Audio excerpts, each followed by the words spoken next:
try to help students and faculty understand mental health and try to support students so that you can live your healthiest life and meet with success, but also understand where you can get help and support when needed. We're super excited today to have someone very special who's been traveling all around the country speaking about mental health. His name is Brandon Saho, but before we introduce Brandon, we're going to show you a little video. Well, it took overtime. My name is Brandon Saho, and I used to be a sports reporter on TV. And that's where some of you might have seen me reporting on the NFL or college football. To you, I looked happy living my dream on camera and on the sidelines. But behind the scenes, I was depressed and I felt alone. The truth is, I was suicidal. I just didn't want to live anymore. I didn't want to be here. But thankfully, after months of struggling, suicidal thoughts, and depression, I checked myself into a mental health hospital, and I got the help I needed. This guy went from sports reporter.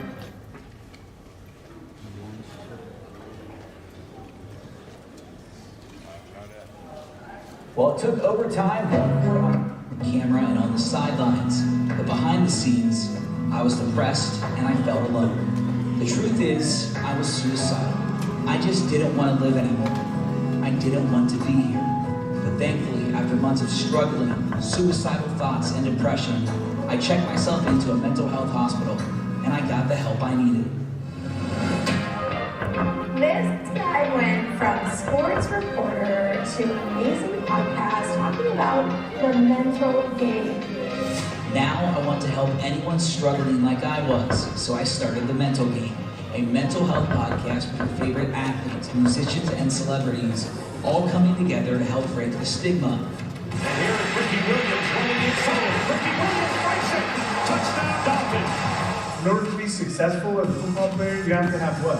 Mental toughness. And you cannot have mental health if you do not have mental toughness.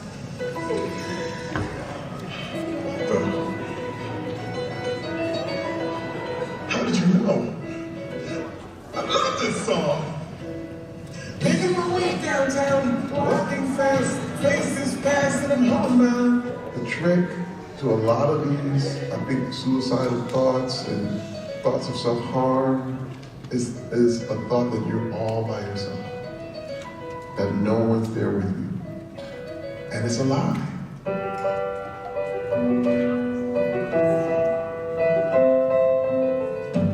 Are rocking the sales team. I feel very blessed.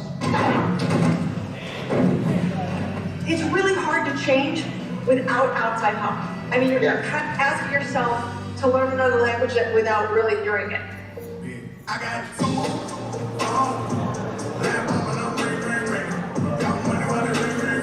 so many people that suffer, especially men, they suffer in silence because they feel like they can't win. It takes more courage to be vulnerable than it does to be a tough guy and harder than shield. Welcome to Love is Blind. No, I cannot marry you. I'm choosing myself. You have to really take care of your mental health. You have to give it attention and love and energy. It is a Yukon coronation. The Huskies make history. Back-to-back national champions. Basketball has been torturous at times. It's been a struggle. That ultimate accomplishment fades real quick, and it's about having a sense of purpose in your life that matters. So don't be scared to ask for help. You're not alone. We are all in this fight together. But there's one thing we can all do. Let's break the stigma together.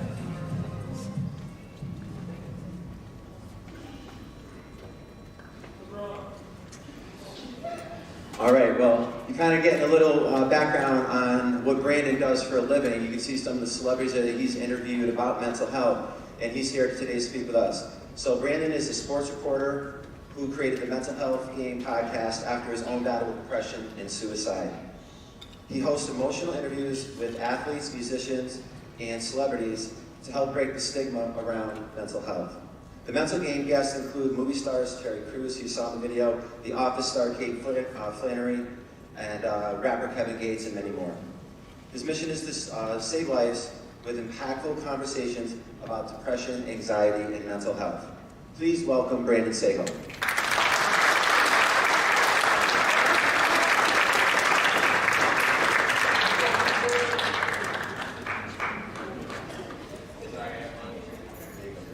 Good morning, how you guys doing? You awake?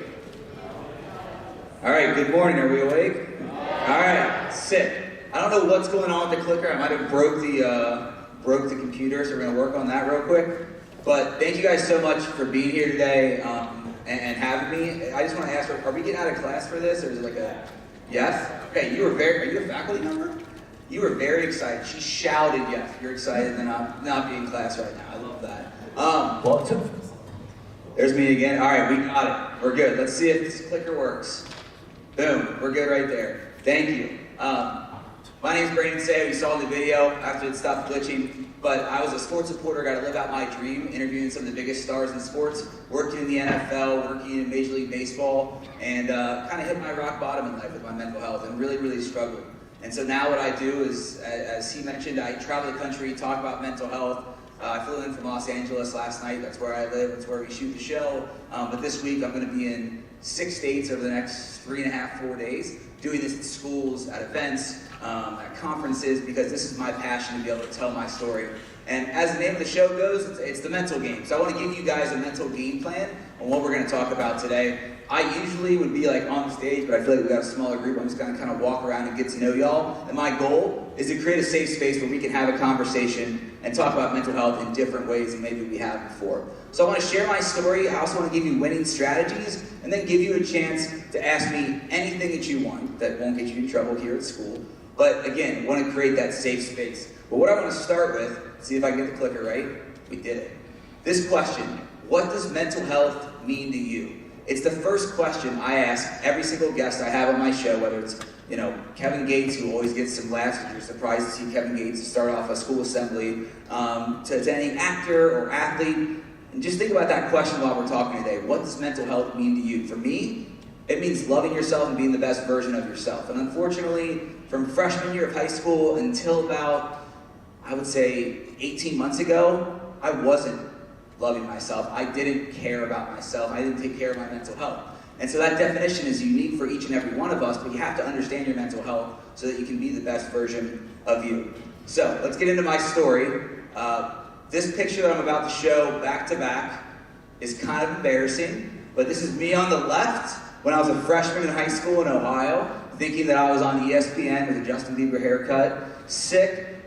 We didn't have cell phones, and that was maybe the first year we got cell phones. There was no TikTok, Snapchat, MySpace was the thing. I know some of my faculty members probably remember MySpace. But I always show this when I go to schools or colleges, because at 14 years old, I had this dream. I wanted to achieve it, and I put in a lot of work. I practiced it. I went to college for it, and then worked my way up through jobs. But I eventually got to live out what I wanted to do.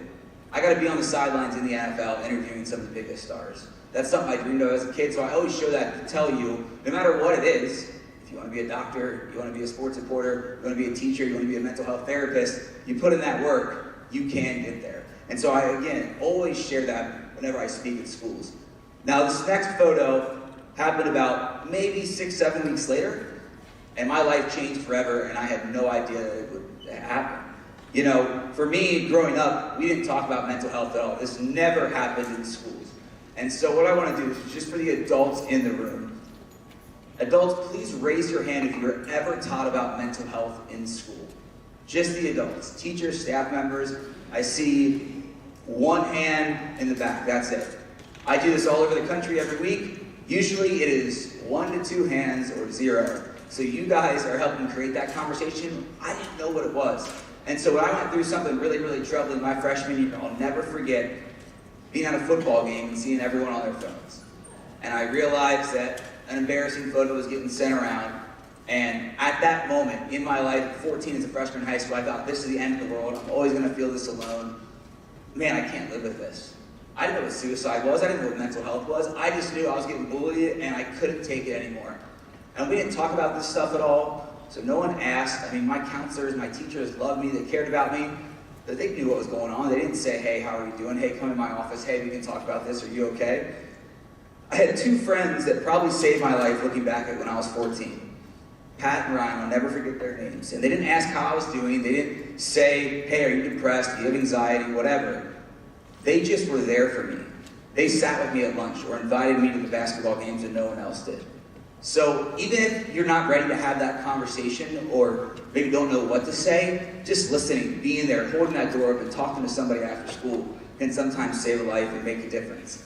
But for me, I had no idea at that moment, at 14 years old as a freshman, that photo actually, if you look close enough, it's grainy, but that's a flip phone. So that just dates how old that photo and I am. But I had no idea in that moment that this was something that I was going to struggle with for 15 plus years. Throughout college, throughout my young professional life, to getting all the way up to my dream job, working in the NFL, I struggled with suicidal thoughts, depression, anxiety, off and on, off and on. For me, one of my most unhealthy coping mechanisms was alcohol and drinking, which by definition, alcohol is a depressant, so it can make you more depressed by clinical definition. That's something that I turned to when I was really, really struggling, and that continued throughout my life. I didn't go to therapy, I didn't talk about how I was feeling, and I struggled with this alone feeling. It might sound corny, but for me, I grew up kind of in Cincinnati, Ohio, but in a smaller town, just kind of like where we're at right now, and everyone, my friends and their parents, they all married their high school sweethearts, had a family, fell in love, all that stuff, and that's what I wanted my whole life, and unfortunately, I was single for a lot of my life, and so that made me feel really, really alone. And it all kind of came to a head, when I was at the biggest point in my career. If you look at this photo, this is me on the sidelines of the AFC Championship game in 2022. I said I'm from Cincinnati. We have never won anything. I'm 31 years old. None of my teams have ever won a championship. This is me reporting on the sideline of the pregame show while the Bengals are playing the Chiefs. Dream come true, biggest moment of my life. If you look at that smile, you would think I'm having the time of my life. And really, for those 3 hours, I was. It was incredible. The Bengals kicker kicks it through the uprights. I run onto the field. Travis Kelce's walking by me in the tunnel crying because the Bengals just beat the Chiefs. The first person I see is the head coach of the Bengals, Zach Taylor, pick me up and give me a hug, or I helped them win the game somehow. The first interview I had, this is good timing after yesterday's signing with the Bengals. Jamar Chase is crying to me because he's going to the Super Bowl as a rookie. It was things I dreamed of as a kid, but this is what the real me looked like behind the scenes. For 3 months, every single second of every day, I was suicidal at 28 years old and no one knew. I was at a rock bottom that I just can't describe. I don't recognize that person.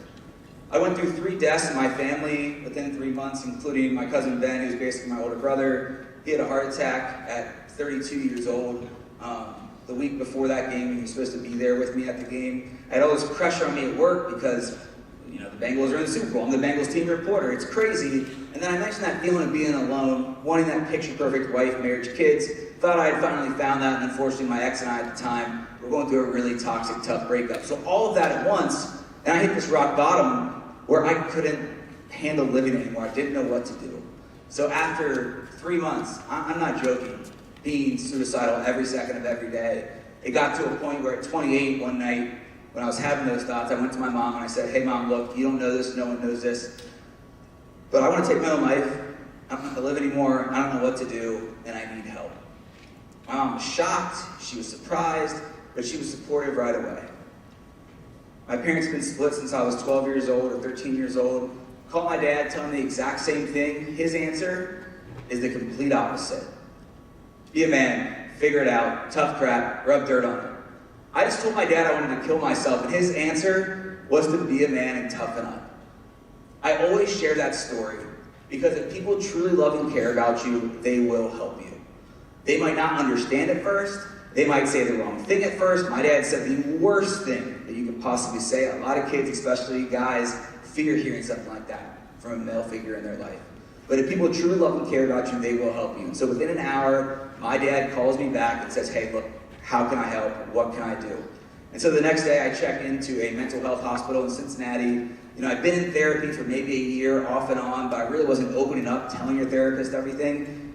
You should be doing that. That's how you help yourself and feel better. But I checked into a mental health hospital in Cincinnati, and this is not like if you get hurt playing football on the field or getting in a car accident. This is literally just mental health. And so I want to give you a brief, kind of overview of what that looked like, because for me, I had never experienced this and didn't know that they really existed. I was taught You're going to a psych ward, you're crazy, you're going to be in a white padded room and you're just going nuts and no one's going to understand. That is the farthest thing from what this experience was. I just want to check, how are we doing on time? Like, will you give me like a 15 when we get to like 15? Cool, thank you. I don't have a timer, so I want to make sure I'm on it. So I want to go through these photos. On the left, obviously a name badge to get in. On the right, certificate after my 2-week stay there. But this middle picture is what I want to focus on. It looked just like your classroom you have here at school. It was 20 to 25 people where I spent 90% of my time. Of every race, every background, every job, 18 to 80 years old, we just had this one thing in common. We didn't want to live anymore, and we needed help. And so, you went to therapy 101 for about 10% of the time, but 90% of it was spent in this classroom. And so, learning about mental health for the first time in my life here is what ended up saving my life. Because I was never taught this stuff in school. And so what I want to do is just share some of the things that I learned and I took away, because I hope that you don't get to that rock bottom point. But if you do, or you struggle with things that I'm talking about today, that's why we have these conversations. And so the biggest thing that I realized, it's not rocket science, but going back to the hands that we saw raised, we had one faculty member talk about it. We weren't taught this in school. It should be taught like it is now, like it is today, along with math, English, and science, because if you don't have your mental health, you have nothing. Number one is what to look for. And so that's the biggest thing for me. If someone's not being themselves, that's like the biggest red flag that something's wrong. Thank God I realized it in myself. I had this dream job, my job, let me tell you. During football season, it was to go to practice, watch practice, walk in the locker room, next to Joe Burrow and Jamar Chase and whoever the other players are on that team, interview them, and then go on TV and talk about it. I all of a sudden hated my job. I was sleeping in until 1 in the afternoon. I was skipping things at work. I wasn't working out. I wasn't being myself. And that's when I realized that something is really, really wrong. But you can see that in the people around you. You can also see it in yourself. If I'm your friend here at school and I'm always the one, in first period cracking jokes or, pumped talking about whatever football game's going on, and all of a sudden I don't care about any of that stuff, you can point that out and say, hey, look, Brandon, man, you're not being yourself. What's up? What to look for, someone not being themselves, is a huge red flag.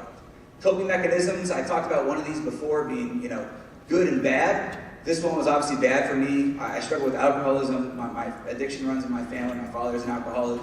His dad struggled with addiction. So it's something that inherently I had a chance to struggle with, and I did. And luckily, I was able to find, when you quit that thing that's hurting you, that unhealthy coping mechanism, you can really find your true potential and feel better. And so I'm happy to say that I'm just over 2 years sober. It's something that I don't even think about doing anymore. And I realize, thank you. But it's just like going to the gym. It's like when you see it start to work, or you study and you start getting better grades, like when you see it work, you go, oh my gosh, I should keep doing this. And that's how I feel about my recovery journey. But healthy coping mechanisms can be going to therapy, talking to family and friends, talking to your counselor, someone with a Project Aware program here at school. But it can also be the things that you love to do, whether it's shooting hoops, journaling, going on a hike, just doing things that make you feel better when you're feeling down. And this last one is boundaries, setting those boundaries. Let's see, am I on tape delay here with this? Oh no! Can I go back here? It's like 3 seconds delayed. All right, either way, I can talk through it. But for me, setting those boundaries, we can only handle, you're good, you don't have to go back there, we're good, I got it. You have to set those boundaries because we can only handle so much.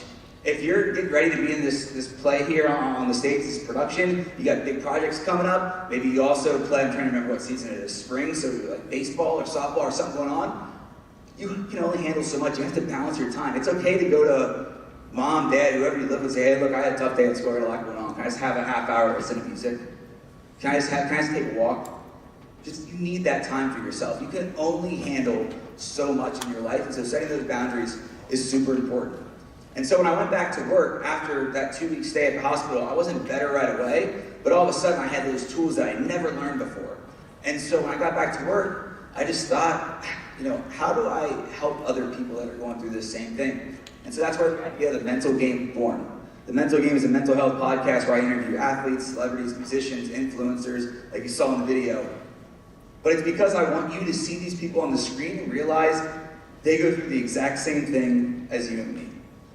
Terry Crews, I know you might not think you have anything in common with that guy, but just like me, when we were sitting down having that conversation, I learned he struggled with addiction. He checked into a hospital. Even at the peak of his career, White Chicks came out. He's one of the biggest movie stars. He was suicidal in a hotel room in New York City and no one knew.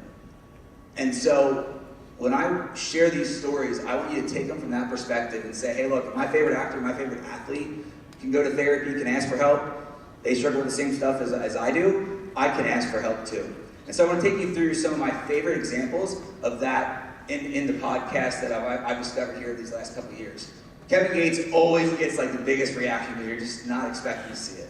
Kev is one of the most passionate people I've ever met about mental health. And it's because he has a story very, very similar to mine. When he was on top of the world for the first time, his song Two Phones came out, he's touring the country, playing shows in front of 15,000, 20,000 people every night. He was suicidal and no one knew. He was walking out of a gym on tour, and a fan comes up to him and said, hey Kev, I don't know what's going on, but like your tweet's been real whack recently, I don't know what's going on, but you know, songs like Walls Talk and some of your music have helped me when I was down. I said, let you know, keep going bro, you got this. And Kevin looked at that random fan he had never met, right in the eyes, and he said the same thing I told my mom. You don't know this, no one knows this, but like I'm done. I'm taking my life today after this lift. It's over. I don't want to be here. I hate myself, all that. And that fan sat with Kevin in the parking lot for 10, 15 minutes, begging, pleading, asking him to ask for help. And thankfully, you know, Kev did sit with it for a couple of days and started going to therapy, started reaching out for help, and now telling his story. And this is probably my favorite quote I've ever had on this, 3 years of doing this show. It takes more courage to be vulnerable than it does to be a tough guy. This is the ultimate tough guy. He's 6'4", teardrop tattoos, one of the biggest rappers in the world. If he can be vulnerable, especially as men, all of us can be vulnerable. You're taught, again, especially as guys, that if you're emotional, you're weak. If you're vulnerable, you're weak. Don't share your feelings. He says it's a strength, and I agree 1,000%. It is a big, big strength when we can talk about our feelings. This next one is Meredith from The Office, played by Kate Flannery. I love The Office, one of my favorite TV shows, and we were talking about going to therapy or trying to find a therapist, and she said it's really hard to change without outside help. It's like learning another language without truly understanding it. Again, going back to the hands raised, if we don't know what we're talking about, we can't really understand it. For me, all this stuff I'm telling you, I didn't know until I checked into that hospital. So we have to learn that language. We have to know what anxiety is. We have to know about coping mechanisms, different things like that to be able to help ourselves and the people around us. And this last example I want to show is probably one of my favorite guys in the world just because of his big personality, Chad Ochocinco Johnson. He's completely sober just like me, but for a separate reason.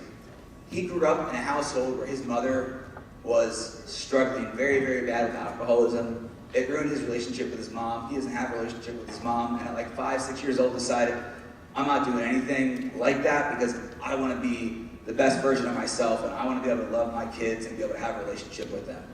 And so he has never touched any drugs, never smoked anything, never drank a sip of alcohol. You might see him, out with Shannon Sharp at like an NBA All-Star weekend in a club or at a bar partying. In that glass, he told me, is like cranberry juice and just like a fancy straw or a fancy umbrella to make it look like he fits in. I do the same stuff now. So you don't have to fit it around you. But we were talking about outside noise and things happening, maybe even social media, whether we are winning or losing, I just made sure to keep that light, to keep that engine going. The same thing applies with mental health. You have to see that light at the end of the tunnel. You have to keep that light and engine going because you can be happy again, but you have to put in some work and work on your own mental health. And so I'm going to talk about that here in just a sec. But what I want to do now is try to get you guys involved, maybe wake somebody up. Don't like punch them, hit them. But I want to have an open conversation and kind of learn and feel the room. Is that cool with you guys? I heard a woohoo. I love that enthusiasm. So as the thing says up there, everyone's struggling. I want to prove that today. I just want to say some feelings, say some scenarios, and if you agree with me, all I want you to do is stand up. There's no right, there's no wrong answer. If not, you can stay seated. You good with that? Sweet. All right. This first one, I'm going to start out light. Please stand up if you've ever listened to your favorite song or artist on repeat all day. Please stand up. You just couldn't stop listening to your favorite artist or song on repeat all day. All right, so almost the whole room. Awesome. Go ahead and sit back down. Please stand up if you've ever laughed so hard at your favorite movie or TV show you just couldn't stop laughing. Favorite movie? Last, I don't know what Levinson is, I'm sorry. Levinson Hardy, your favorite TV show movie, you couldn't stop laughing. All right, decent not people. All right, go ahead and sit back down. Please stand up if you've ever felt nervous before a game, test, project coming up. You stood up right away. I feel you on that one. I'm not calling you out. I feel exactly nervous. Sit up. All right, go ahead and sit back down. Please stand up if you've ever reached out to a friend or a family member when you saw they're maybe feeling down, a little upset, if you ever reached out to somebody to help.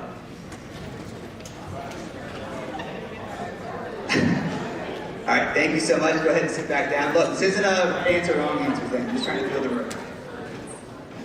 This last question is the most important question I ask, and I'll explain why. Please stand up. Please. Please. We got it. You like that? That was like my quick DJ. I'm sorry, I'm old. All right, this last question again, most important.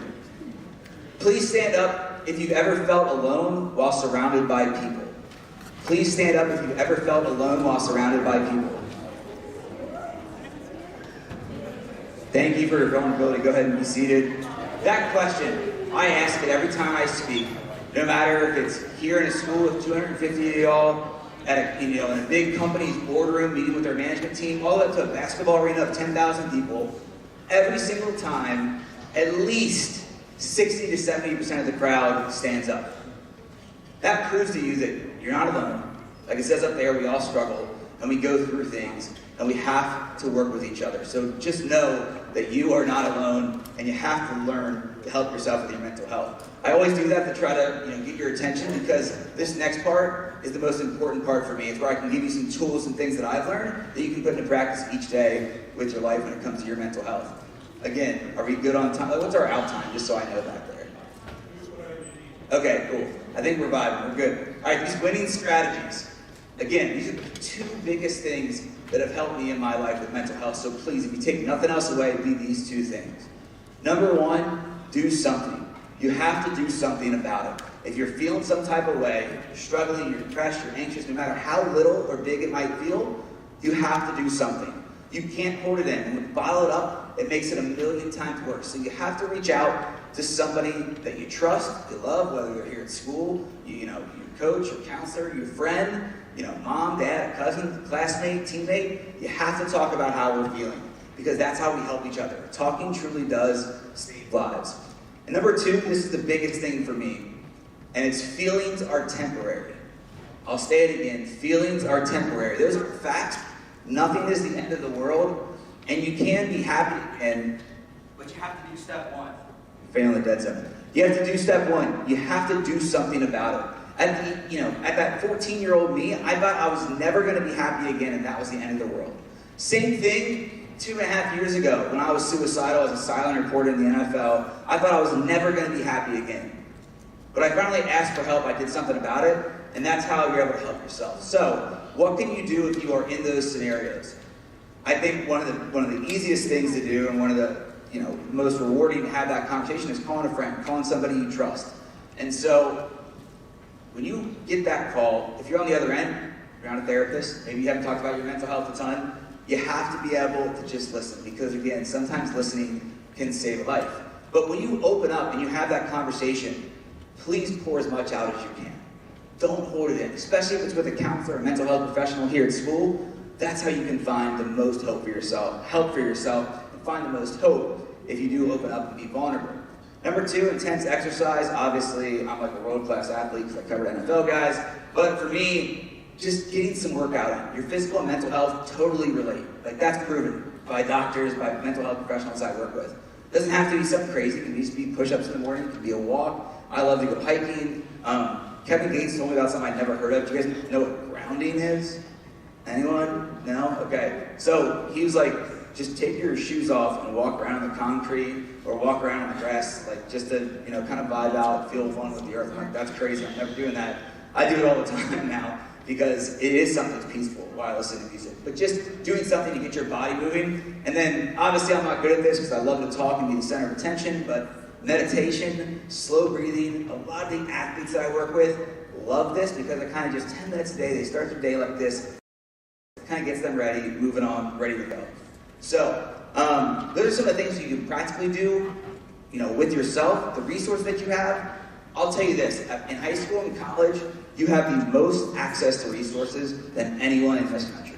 So please, please, please use those resources. The one behind me, obviously the 988 hotline, it's a national hotline, but it is manned by people here in Albany, in New York, that want to help you. You can text and call it 24/7, and they can connect you with those resources that you need. If you're feeling alone, you're feeling suicidal, something's going on, please know that that number's there. I want at the end, we're going to touch on Project Aware a little bit more, but you guys have an amazing resource here where they are helping you out. They have counselors here in the building. Please know that you go to somebody here, you're not getting in trouble. We're trying to help you. Please open up and be honest with people that want to help you the most. So again, those 2 winning strategies. Number 1, do something. Number 2, I think is the biggest thing for me. Feelings are temporary, or what have helped me the most. That's a lot of me talking. So what I want to do now is open it up to you guys. We kind of have this open floor discussion, if that's cool with y'all. I'm going to get a sip of water real quick, and then I want to answer any questions you have. Again, they can be anything at all, and this usually is the best part of every presentation, because y'all ask me something that I didn't say or we haven't talked about yet, and we can relate to each other and learn from each other. So if you have any questions, throw a hand up, faculty members, it's open for y'all too. We probably don't have a second mic, so I'm just going to walk around the room. That was quick. All right, cool. Get my steps in for today. All I ask you to tell me name and grade, just so I can get familiar with everyone who's asking the question. All right, what's the question? How do you deal with being in a mental hospital and then still not feeling great? Great question. So I struggled with that because you think that you're going to, maybe check in somewhere or start going to therapy and it works right away. And that's just not how it goes. Mental health is something that you always have to work on. And so for me, when I got out of the hospital, I thought I was going to be okay. I still struggled, alcoholism, for instance. I didn't stop drinking until a year after I was out of the hospital. Even though I was told by my therapist, it's hurting your mental health, it's not going to help. I just couldn't do it. Same thing when it came to, maybe being sad about my breakup, the job loss. I just went back to those unhealthy ways, those negative self-thoughts, telling myself those lies that I'm never going to be happy again, it is the end of the world. Eventually, once I put in that work, I saw that it did help. The more therapy I went to, the more I thought back on my time and what I learned, some of the things I talked about with y'all.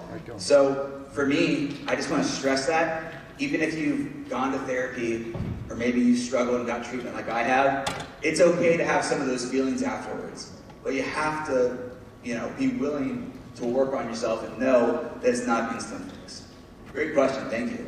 See one right here? I'll come back to y'all, I got y'all. Whew, making me get these steps in. All right, name and grade, please.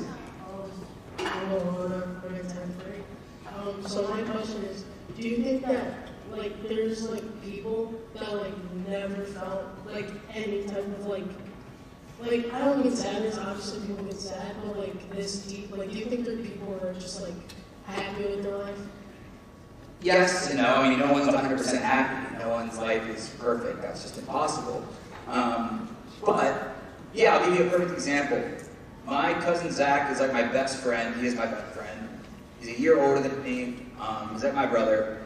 But he didn't understand any of the stuff that I was going through because the life that I said I wanted, he had. He married his high school sweetheart. They have a beautiful house together. They have 2 kids, everything that I dreamed of. But when I was at my rock bottom, I don't normally share this story, but I feel like, this is a safe space to do it. No matter how people feel about you, even in tough situations, my ex-girlfriend and I, what we were going through, that last night where I had a suicidal thought and I was struggling, behind my back, she called Zach, got him on the phone, he came and picked me up and worked to help me have the courage to talk to my mom, to tell them about how I was feeling, and ask for help and check in somewhere. And so he didn't understand anything, he never felt like I did, but he was willing to help me find those resources. And so to answer your question directly, yes, there are some people that don't feel anything of what I'm talking about, or maybe very little. But most people do struggle with things, even if they don't vocalize it. So no matter what side you're on, maybe more happy, maybe more sad, don't understand what I'm saying, relate to a lot of what I'm saying, just know when we have these open talks and we talk to each other, that's how we help each other. That's how I help Zach understand this stuff more. Because he had never, been taught about it just like I had. He didn't understand all the way. But now that he's lived through it, he can help other people around him, and I can help him. I've been there for him when he struggled. His dad passed away. That's something that really, really hits, and you struggle with. And so I was able to kind of flip the script and be there for him in that moment, and I think that maybe brought us closer. Great question. Thank you so much. I know we have 2 in this row, right? Is that a stretch or a hand? That's a hand? All right. Ooh, you guys are about to scrap at this mic. All right, no, just kidding. If you guys don't mind, can you pass this down?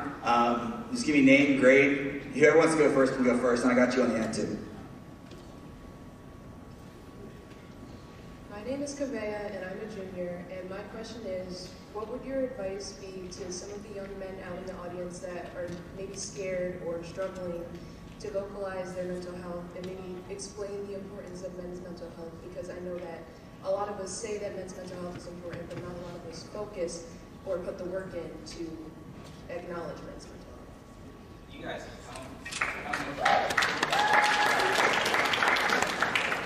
That you say that was fire? I agree, that was fire. That was, yeah, I mean, I was taught my whole life to rub dirt on it.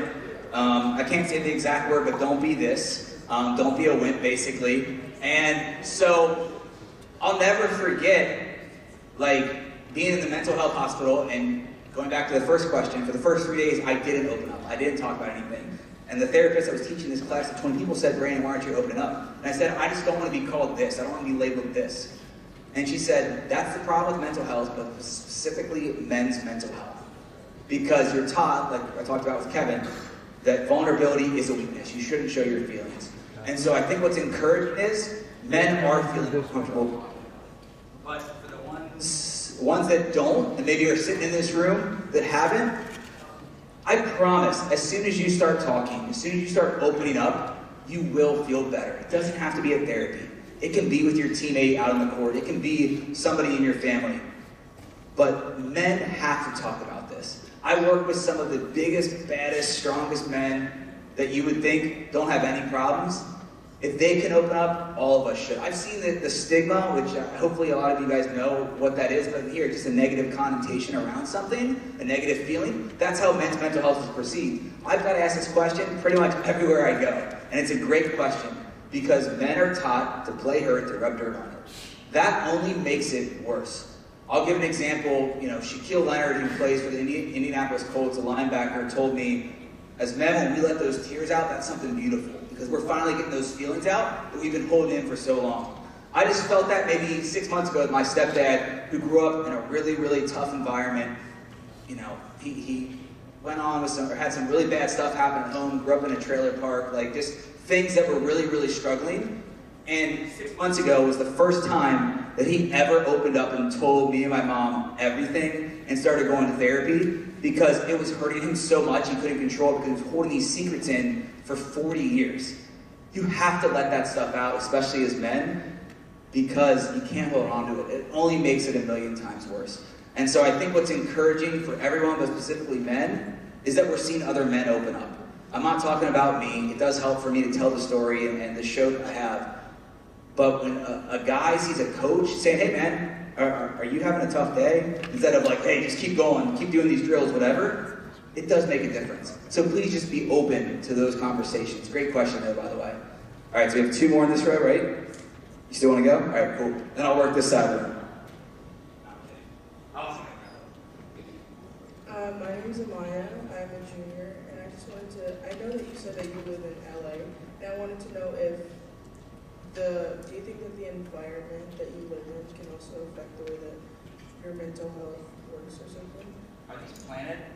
He's all against I love this. Can your environment affect your mental health? 1,000%. That's one of the biggest things that can affect. I live in Los Angeles now because that's where a lot of these guests are. It just makes sense for me. It's easier for the show. I was traveling back and forth. I live in this small little guest house behind some family. The studio is built into the house. It's great. But, yeah, I mean, my workplace, I didn't have a work-life balance. I was working 14-hour days. The first time I ever had weekends off since college was checking into a mental hospital. I worked every weekend, worked until midnight, because that's when sports happened. My relationship, you know, with my girlfriend at the time, ex now, was super toxic. It was arguing all the time. It was unhealthy. We weren't open about, you know, our feelings. Yes, you know, my dad, he didn't understand mental health. He was hard on me. He's he's why I'm the way I am. You know, I don't want to blame him for my alcoholism, my addiction, but it runs on his side of the family. He has even told me, like, look, I'm not going to give it up. I'm already, you know, 60 whatever years old. I'm just going to live my life, but I'm glad you're taking care of it. And we have open conversations about our mental health, and he's way better about it now. But yes, your environment can play a big part, but don't let that environment, the people around you, define you. You are what defines you.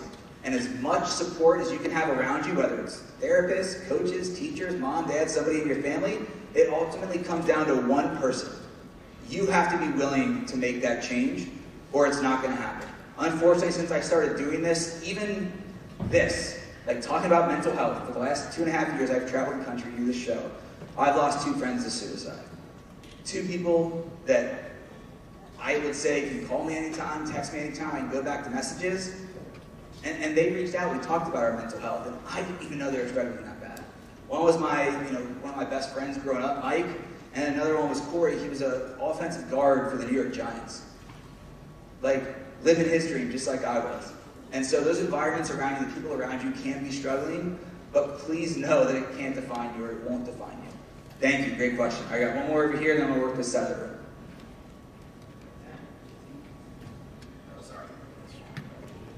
My name is Antonio. I am a junior. How do you get over something that you're guilty about?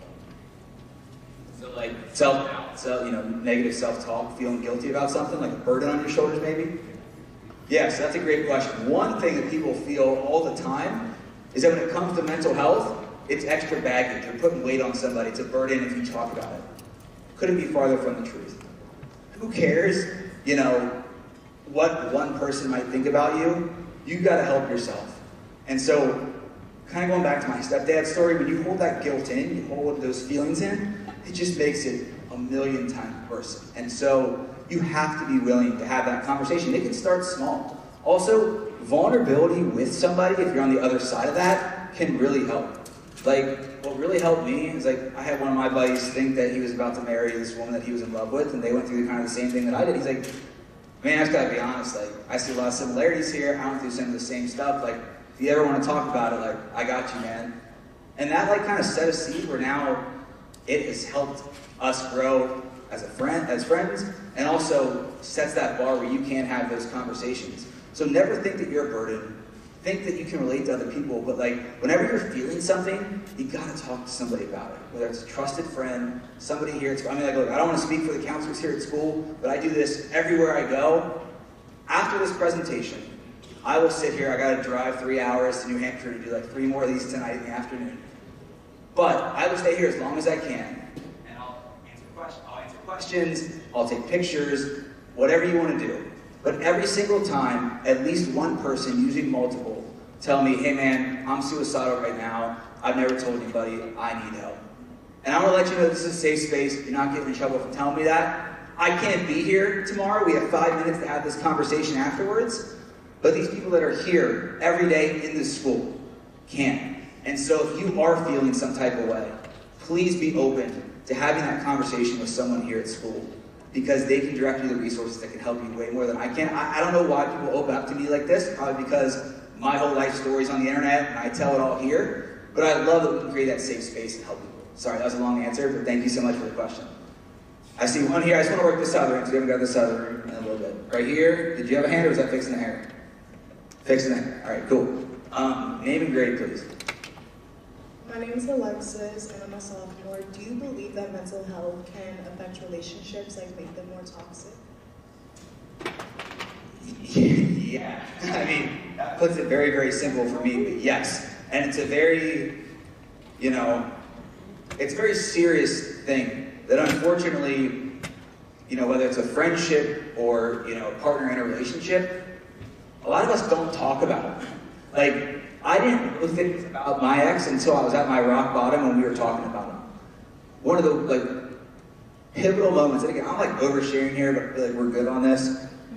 I told my ex that, I was at my rock bottom, like, this relationship and us falling apart, this is like really making me feel this way. This is part of the reason that I'm feeling suicidal. Putting that blame on someone else is really tough. But I learned after the fact that the reason why that triggered her so much, going back to like my stepdad didn't tell us everything, I didn't know that when she was like 10 years old, her mom was suicidal and blamed her for those feelings. If I would have known that, I would have made sure I never validated that or said that or hurt her in that way. I didn't know. And so, yes, relationships can hurt your mental health and can be toxic. That's why you have to be open, whether it's a friendship partner, and talk about how you're feeling, because you're not going to be able to be present in that moment, be the best relationship that you can, if you're not. And also know when it's not good. You don't have to be with someone. You don't have to stay because they tell you I love you, or you guys have plans for the future, whatever. If you feel something's off, have an open conversation about it. Talk to somebody close to you, someone you can relate to. A lot of people get worried about leaving a relationship or not wanting to cause problems. It's easier to stay. If you're unhappy, if it's threatening your mental health, if it's threatening your physical health, get out. Talk to somebody. You are not alone. We all go through this stuff. Great question. We have one more on this side? Okay, cool. We have two more. All right, and I'm coming to y'all. I got y'all next. Where? So this row? I see one here. Okay, I should probably be on the other side. Sorry, get my steps in. Whew. I didn't tell you guys, but I was telling the administration I'm on like 2.5 hours of sleep. So I hope I'm bringing some energy. I had to sit at the airport and wait for a rental car for 6 hours last night. I went to bed at 2 o'clock in the morning. Anyway, love being here. Questions? My name is Steven, in ninth grade. I wanted to ask, like, what if you're going to talk to your parents and then they're like, oh, you're just being dramatic, and then they don't change their answer? Amazing question. I hear this all the time. Because people around you sometimes don't get it. They weren't raised the same way as maybe I was raised as an adult, where I learned about my mental health. They're unwilling to help. I know this sounds like a broken record, but if somebody truly loves and cares about you, they will help you. They might not get it, it might take some time, but that's when some of the resources like I mentioned here, that's when you'll lean on someone here and say, hey, look, whoever mom, dad, whoever I live with at home, they aren't getting it. I'm really struggling, they don't understand. Sometimes having that middleman, that person that can be your teammate in that situation, whether it's someone here at school, or maybe there is a sibling or a cousin or a friend that you trust that your parents know or whoever you live with knows that is struggling with this, they'd be like, yo, Brandon's really struggling, you've got to listen to him. Sometimes that is one of the best ways to kind of bridge that gap, because then they see it from someone else. And if you're not feeling that at home just for anyone, please, again, go here, talk to somebody, and they can help you find a therapist, people that can help you. Just know that, like, if you want to make that change, you can. And again, I hate saying it over and over again, but if they love and care about you, they will change. That will come through. Great question. Thank you. Right here, right? Hi, I'm Lonnie, and I'm a freshman. And my question is, what's the best tip you have for someone who, wants to help other people, study psychology? Okay. And also, I love your shirt. Thank you. I'm going to give away a couple at the end of the school day. The way to win one is just follow my Instagram, and then we'll scroll through. We do that after this. But anyway, someone that wants to, study it, be a part of it, I think that's great. I'm not a psychologist. I'm not a therapist, just so you know. But I work with some of the best, in the country that have informed me, that have helped me teach these coping mechanisms to make sure I'm staying and doing the right things. But I'll say this. This is the most... Did you say, oh, like I was close? Did I hear that? My bad. Didn't mean to scare you. But for me, I never thought I was going to do this. I thought I was always going to be a sports reporter. That was my dream job. But I'll tell you this. This room, those conversations I'm going to have after these questions are my favorite thing that I do. Even if I'm on 2.5 hours of sleep, I get to sit down with some of the most famous people in the world, and that's cool for like that minute or whatever, that hour. But this is where I see kind of that purpose that I think you might be asking about. That's where I find it, is in these situations. I can't tell you how many people I've been able to hear afterwards.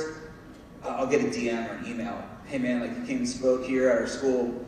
I've struggled with suicide. No one knew. I've gone to therapy. Now I'm happy for the first time. That's why I do it. So if it's something that's a purpose for you, go chase that. This is way more fulfilling than my sports job. I love that. It was cool to be on TV and be around those athletes. But this is where I feel like I'm helping people. I'm helping myself. This is healing for me. This is therapy for me, having these conversations. Thank you so much. Do you have one? All right, name and grade. Miss Sklar, almost retired. Did you go back to any sports stuff, or is your full-time mental health and podcasting, or do you? This is full-time right here. So, yeah, I get asked all the time, do I want to go back to sports reporting or anything like that? The only way I would go back is like if ESPN was like, hey, we want the mental game to be on to be on our network, or Netflix was like, we want it to be on ours. I love this, that I don't think I would go back. But I still get to do some of the same things. I get to interview those players. But for me, this is like, again, favorite thing that I do. I've got to work with, we do these charity basketball games. Kansas and Arkansas, there are two coaches, Coach Cal, Coach Self, two of the biggest in the history of basketball. We got to host a game at Arkansas in front of 18,000 people and talk about mental health in different ways. So let's do some things. Awesome question, thank you. How are we doing? Good? You guys keep nodding your head. Maybe we'll do this until when you guys get out of school. All right, here. You say no?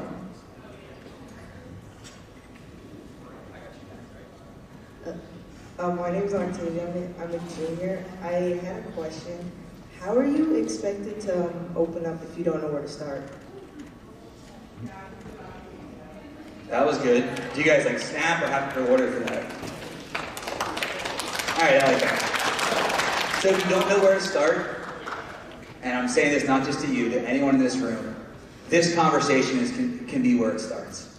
That's why I hope that somebody here goes, I've never thought about mental health before. I've never wanted to have this conversation, but that short white guy with the receding hairline that won't shut up said something that related to me. I want to ask for help. Look, my comedy, like that's just, that helps me. I'm not hurting myself there. But this can be something that can help you. Something that we talk about, whether it's Kevin Gates or Kate Flannery or question in here, it can be that first step. And that's what it takes. No one in this room can help you more than yourself. So if you are feeling some type of way, you're feeling depressed, you're anxious, you're worried, you relate to some of the things that I've said, when we have those one-on-one talks, tell me. Talk to somebody here. If you don't know where to start, talking is number one. Like you have to open up, you can't hold it all in. I know I sound like a broken record with that again, but that is how we help each other and how we help ourselves. Thank you so much. 5 minutes or five minutes? Cool. All right, I'll come to you next. You already asked one? I'm sorry, I just want to make sure you got other people in too. All right, what you got? My name is Monty, 12th grade. I just want to know, you talking about like other people, like mental experiences help you, like Like to help me not talk about other people's like yeah, the show here? Yeah, the show and stuff like Yeah. that. 100%. Like I learn something new, and it helps me as therapeutic every day. I mean, I still go to therapy. I talk with my friends about how I'm feeling. But yeah, I love hearing other people's stories because relatability is one of the biggest things about mental health. Kind of going back to the last question, if you can relate to somebody or you hear something that sounds familiar to your story, it's more likely that you're going to open up because of that. And so for me, I do love hearing that and hearing other people's stories because I learn things. Like I learn maybe something that's better to say to someone that's in a moment of crisis, that's really struggling, that I wasn't saying before. I can feel a tip or two like grounding from Kevin Gates that I thought was crazy. Now I go barefoot, for 20 minutes while I'm outside listening to music. It's kind of nuts, but I like it. That is how you're able to grow as a person, just having those conversations. So I love talking about it and learning new things. Yeah, for sure. I saw one over here, two over here. Oh boy, I'm gonna try to get y'all in the next 4 minutes. I gotta shut up and talk about this. I'm Tegan, I'm a freshman, and what if none of your friends are available, and you don't trust your parents or anybody in school to talk to? If you don't trust anyone, there are people that feel like that. I've been that person before, that feel like you're alone, you have no one. Other people might be feeling that in this room right now. You can't do it alone. It is impossible. Our mental health professionals that have been in the room will agree with me. It is impossible. If you feel like you have no one at home, no one in your life that you can trust. Again, I go back to like that 988 number, call, text 24/7, you're feeling some type of way, they can help direct you to resources. But again, here in high school, you have resources right next to you. Please, please, please use them. If you go to college, 99% of colleges, in your tuition, free therapy is included. So please use those resources around you. And maybe you're nervous about going up to somebody, having that conversation because you don't trust anyone. Offer up something that they've got going on. Maybe not force, but create that vulnerability in yourself. And they might say something that relates to your story. All of a sudden, you have a connection and you guys can talk about that together now. So just having that relatability, I think, is really, really big. Probably time for like 2 more.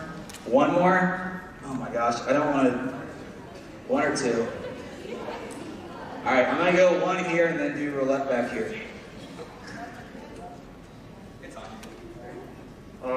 My name is Braxton. I'm in 11th grade. And I'm just curious. So if you have like a friend who's just like, it's kind of dark, but like, you just know they could kill themselves at any time, like they're on the verge of just ending it all, what can you do to like support them and just like be there for them in general? This is, no offense to everyone else, it's the best question. Yes, please. And I'm sorry to everyone else, I'll make the questions afterwards, one-on-one. This has to be the last one because it brings up an amazing point. If you're worried about somebody, don't wait to say something to them or the people around them. You might be worried if you go to their mom, dad, someone here at school behind their back. They might be mad at you for a couple days, a couple weeks. It might be uncomfortable. But you would much rather that happen than not, and then not be here to have that uncomfortable conversation at all. I work with amazing mental health professionals that talk to me all the time about how teen suicide is on the rise because of things happening at school, social media. It's a very instantaneous thing. Something happens on Snapchat, something happens here at school. Within 3 hours, that child takes their own life. So please, please, please, if you see somebody going through something, and maybe they're not receptive as soon as you talk about it, or they don't want to open up, please go to someone in their life that they trust or can help and be honest. I'm really worried about Brandon. I'm worried about his safety today. I'm trying to remember, I talk to so many people every day. Yesterday, somebody was telling me that, they were at a school and this is what it was. A friend was worried about another friend and they told someone at the school, and it's the school counselor was telling me this yesterday on the phone. They found out, once they told him, he started therapy at school, they found a suicide note that he wrote the night before. That friend, by being worried and telling someone, by feeling it out, saved that kid's life, no doubt. So that is an example of when that can truly save a life. So please don't worry if they're going to be mad at you. Who cares? I promise they'll thank you for the rest of their life after that. I want to end on that because that's just the best question, best answer that you can do. Thank you guys so much. I'm going to stick around. I don't know what the schedule's like. If y'all come say hey, take pictures with the good that you've done, and I'll be here. All right, let's give one giant round of applause again for Brandon.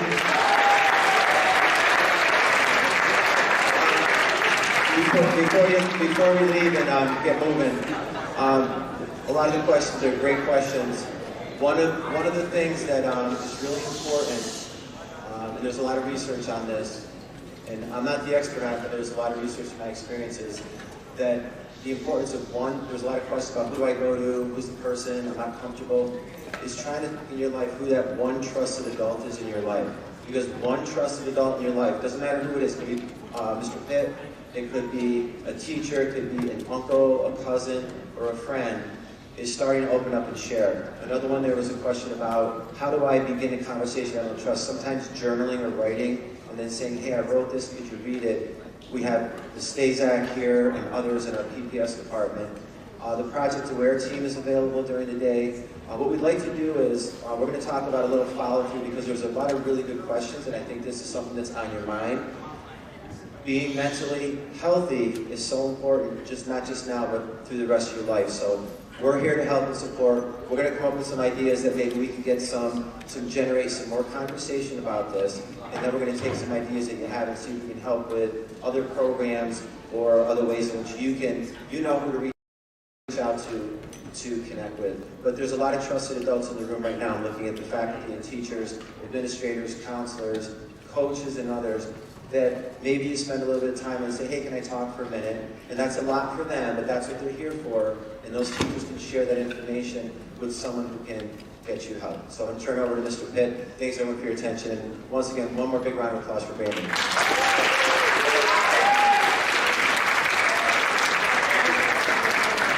Yes, thank you, Jan. We're going to dismiss in the opposite way that we came in. Can we do a group photo? I'll like somebody hit the Yay! Whoever yells, come on up and be right next to me, dang it. All right, let's go. Sit, where do I go?